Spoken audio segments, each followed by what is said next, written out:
Well, good afternoon, everyone. I'm Natasha Brown. Happening right now on CBS News Philadelphia, New Jersey Governor Phil Murphy is speaking publicly for the very first time since the death of his Lieutenant Governor Sheila Oliver earlier this week. Let's listen in. Period of mourning for an individual in our state's history. I want to explicitly thank Senate President Nick Scutari for his stewardship of the state these past couple of days, but also in holding off on the executive order to lower those flags. Personally speaking, Tammy and I, along with our 4 children, are devastated. From the day Sheila agreed to join me in our first campaign in 2017, I have relied on her counsel, her compassion, and her courage at every single turn. And during our past 6 years of partnership, and it was, by the way, almost 6 years to the day, she had become an honorary member of the family. We posted after her passing, I think Tuesday, late in the day, a photograph from the night that we introduced Sheila to our kids, a magical evening in the East Ward in Newark. And it's a night we'll never forget. She became to them almost like an aunt, and she was a sister to Tammy and me. Sheila was a trailblazer in every sense of the word. Over her more than 5 decades in public service, she made history again and again as the first black woman to serve as Speaker of the General Assembly, as the first woman of color elected to statewide office in our state's history, and as the highest-ranking black woman to ever serve the people of New Jersey. But above all, Sheila was the pride and joy of Essex County. As governor, I relied on Sheila to shape our administration's policies on revitalizing our cities, expanding affordable housing, supporting our neighbors in need, and so much more. And I relied on Sheila not only because of her expertise and brilliance, but because she brought her lived experience to the table, both as a child of Newark and as a longtime resident of East Orange. She was an inspiration, an icon, and an irreplaceable friend, confidant, and leader. I would ask you all to keep the Oliver family and all those who knew and loved Sheila in your thoughts and prayers during this difficult time. And let us demonstrate that here in New Jersey we grieve together. And let us join together in memorializing the rock star we all cherished and the legacy she now leaves behind. In addition to signing that executive order, last night I spent time alone with Sheila in Newark and then had the great honor to visit with her mom and her brother and his wife and their 2 kids at Sheila's mom's home. And it was, as you can imagine, an emotional visit. In fact, thanks to Paramount, I gave her mom a copy of the executive order on lowering the flags and the pen with which I signed it, and they gave me, in turn, a collage of photographs of Sheila and Tammy and me and our kids together in one form or another over the past 6 years. I want to thank Sheila and her team, Terry Tucker in particular, and our team, many of whom are here with me in this room, for landing, along with the family, most importantly, in, I think, a very fitting place in terms of the celebration of her life. Sheila will lie in state, not 75 feet from here, in the rotunda in the state capitol, in the State House, next Thursday. She will lie in state next Friday at the historic courthouse in her beloved Newark.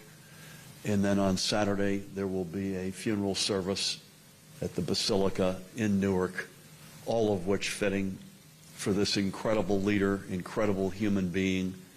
And we will focus on nothing over the next 8 days more than sending her off with the sort of send-off that she so richly deserves. I've said this publicly in statements over the past couple of days, and I'll say it again here, and I've said it privately, most importantly to her mother and family. The decision to ask Sheila to be my running mate 6 years ago, again, almost uncannily to the day, was the best decision I ever made. God rest her soul, and God rest her legacy. I just returned finally from seeing her colleagues down the hall and from visiting her colleagues at the Department of Community Affairs.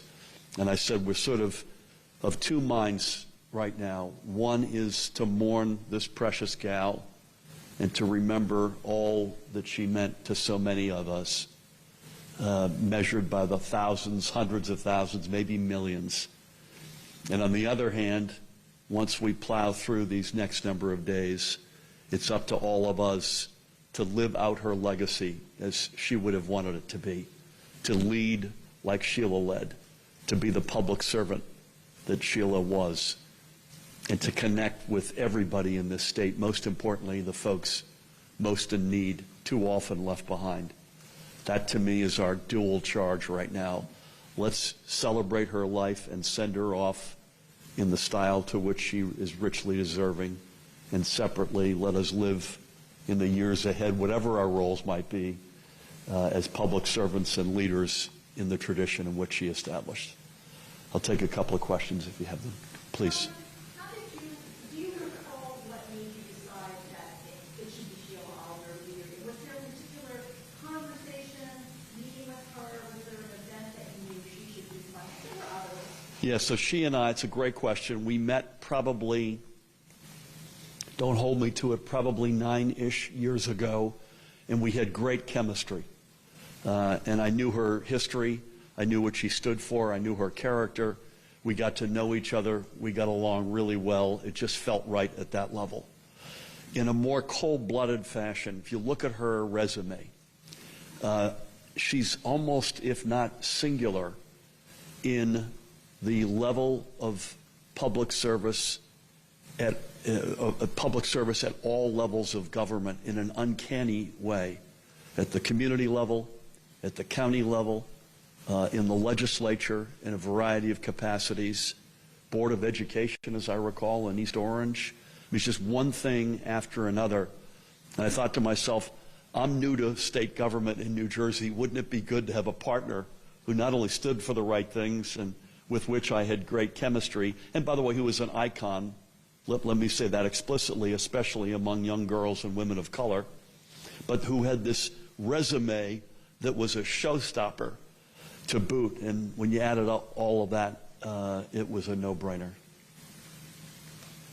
Please. I just wanted to ask, when the announcement came out on Tuesday, it was light on details, which is understandable from what just happened. I wonder if you can talk at all about some of the details, some of the basic stuff. If there was a cause of death, what day did you die? The announcement came out Tuesday, but it's saying what day. Those kinds of basic details. Yeah. Yeah, I mean, yes and no. Health for Sheila, not surprisingly, I suspect for many of us, although I've had my public realities, having had cancer and surgery myself. But for her, not surprisingly, her health and her status was a private matter. And I want to respect that. Obviously, I defer to her family in terms of anything that they feel comfortable saying. But Sheila was on top of her game with many, many different data points right up toward the end. I think I can say definitively she passed on Tuesday because I was called from the hospital within minutes. So that part I can answer unequivocally. But I'll leave the rest of her health status to her family. But she was up until the very almost end, was in the game and was on top of the game. And there's lots of data points that support that. Please. Sorry, Charlie. Go back and then.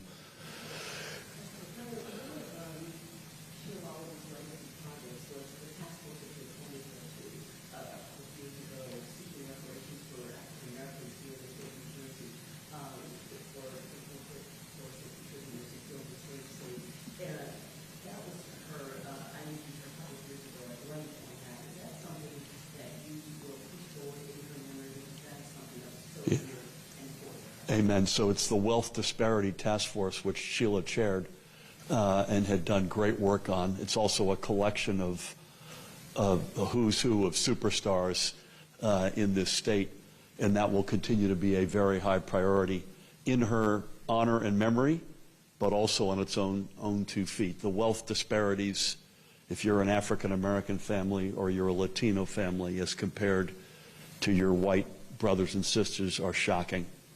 It's not just in New Jersey, but it's shocking. A big element of that is home ownership, which is why we put in the budget at Sheila's urging.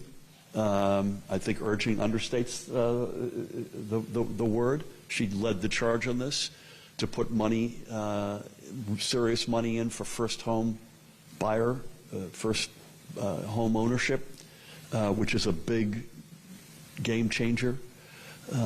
So the answer is resoundingly yes, both in her memory, but also because it is a passion of mine and of our administration's. Charlie, I'm sorry. I think you touched on it a little bit. I wonder if you can name on the task force what major policy initiative that she had a ring on. Yep. Your advisor, that's one question. The other one was, did her passing, did that was it shock you, or was it a sense that her health had been failing? Yeah. On the first one, Charlie, I would have wealth disparity. I would have affordable housing, and the Affordable Housing Production Fund, which was spearheaded by Sheila. I would have Atlantic City. I would have, in terms of our involvement and engagement in Atlantic City, has been led by Sheila to great effect. I would have a positive influence right here in the capital city on the list. I would have the programs that she spearheaded, especially during the worst days of the pandemic, on things like rental assistance, small landlord assistance, assistance in paying your not just your back rent, but your utility bills that were in arrear. I'm sure there's a lot more, but those are some of the things that occur to me. Charlie, it only came as a shock within, don't hold me to the minute, within the last 24 hours of her life. I remember engaging with her meaningfully on her birthday, which is mid-July. I always, when I was going out of town, I'd always shoot her a note, and she'd reply, "Thanks for holding the fort down while I'm gone." I think, George, you spoke to her Wednesday or Thursday of last week. It was only literally in the, again, don't hold me to it, plus or minus 24 hours before her passing, that, and as you probably saw, we passed the stewardship of the state to the Senate President. Again, I want to thank him, and that was only the day before, if my math is right. Can I go over here and I'll come back to you, Dustin? Please. First of all, I'm sorry for your loss. Thank you, ma'am. What I wanted to ask you was, I know it's too soon to talk about this, because she has conscious of the situation that she was in, but we will have an opportunity to do so in the next month. Have you thought about who you would love to take care? I don't want to cop out on this. Let me just say, for the folks who may not be familiar with the requirement, I'm obligated to make a decision within 45 days of her passing. Again, acknowledging that was Tuesday the 1st, I believe, unless Paramel corrects me, and Lisa, it's September 15th. Secondly, all of our energies right now are focused on a proper farewell to Sheila. I think we've got it really well set up. It is historic, as it should be, given the historic person and figure that she was. So if I could beg off on that for the time being, I appreciate it. Please.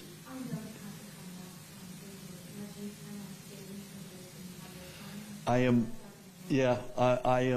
with God's luck, I'm going to try to go back there for a couple of days with my family. I didn't overlap with our daughter, who is not getting there till tomorrow, so I'm hoping to go back for a few days and be with kids and family. And then obviously we'll be back here to preside over the celebration and send-off of Sheila next week. Please.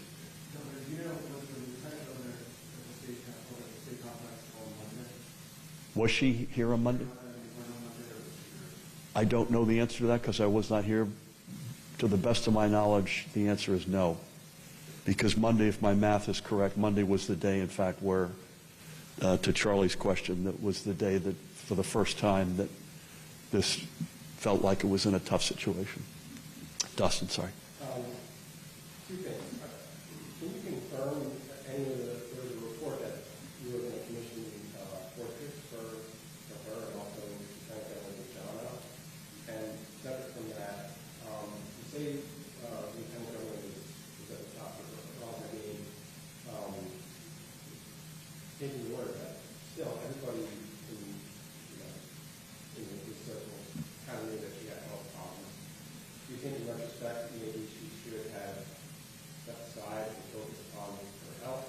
And do you think that it's fair for the public, don't they have the right to know when a top medical official has serious health problems and what contributes? Yeah.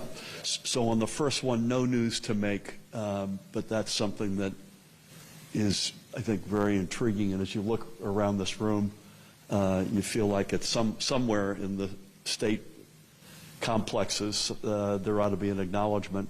Let's remember, after all, the lieutenant governor is a new phenomenon in the state. Dustin, just to say, putting the fact that her health was important for Sheila, I don't want to put words in her mouth, but I can say this confidently, as a private matter, so put that over here. There was no data ever until, as I say, the very, very, very end, that Sheila could not execute either as lieutenant governor or acting governor in my absence or as the commissioner of the Department of Community Affairs. And only it was literally at the very end. Please. That's all coming together, but I'll be very surprised if I don't have some words to say. And I suspect I will not be alone, and I know the family will be represented. I can't say enough good things about the family. When I say that, I mean at every level. Their fortitude, their courage. You know, I'm sitting with her mom. I spoke to her mom within an hour after she passed on the phone. She's 94 years old, remarkable woman. I sat with her last night, again, thinking through if I were in heaven to go through what she's going through. Holy cow. It's not a big family, but they are incredibly tight. They were her biggest cheerleaders. I can't say enough good things about them. And then also coming together on the more mundane but really important stuff. How do we memorialize her? How do we give her a proper celebration of her life, working with the family most importantly, but also with our team and her team, as I mentioned, led by Terry. And I can't say enough good things about them. I think with that, I'm going to sneak back. Please keep Sheila Oliver and her family in her prayers. And I suspect there'll be more things that will be coming out over the next number of days in terms of things that we may be planning or more specifics for the events that we already have announced. And I promise you, we'll be back to you as soon as we know those. Thank you all. Jack Nicholson in that movie said 10 seconds from a clean getaway.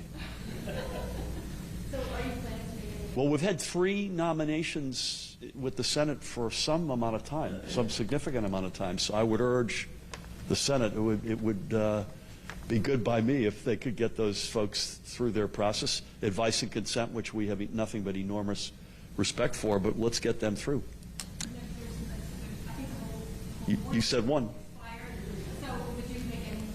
No news to make on that, but let's start with getting those 3 across the goal line. Thank you all. All right, we have been listening there to New Jersey Governor Phil Murphy speaking publicly for the very first time since the sudden death of his Lieutenant Governor Sheila Oliver earlier this week. She passed away on Tuesday after going to the hospital on Monday for an undisclosed medical issue. Now, he spoke very fondly of her, even calling her someone like a member of his family. He says he has had a nearly 6-year partnership with her. He has spoken with her family, and his family is devastated by her loss. He called her the pride and joy of Essex County, an inspiration, an icon. And he said, in New Jersey, we grieve together. We know that flags are at half staff and will be for at least a month in remembrance of Lieutenant Governor Sheila Oliver. We know that the governor has 45 days to pick a new lieutenant governor. He says right now, though, the priority is just remembering the life and legacy of this great woman, Sheila Oliver. So, of course, we're going to stay on top of this story, bring you the very latest coming up at 4 o'clock on CBS News Philadelphia, and also all throughout the day here on our streaming service, CBS News Philadelphia.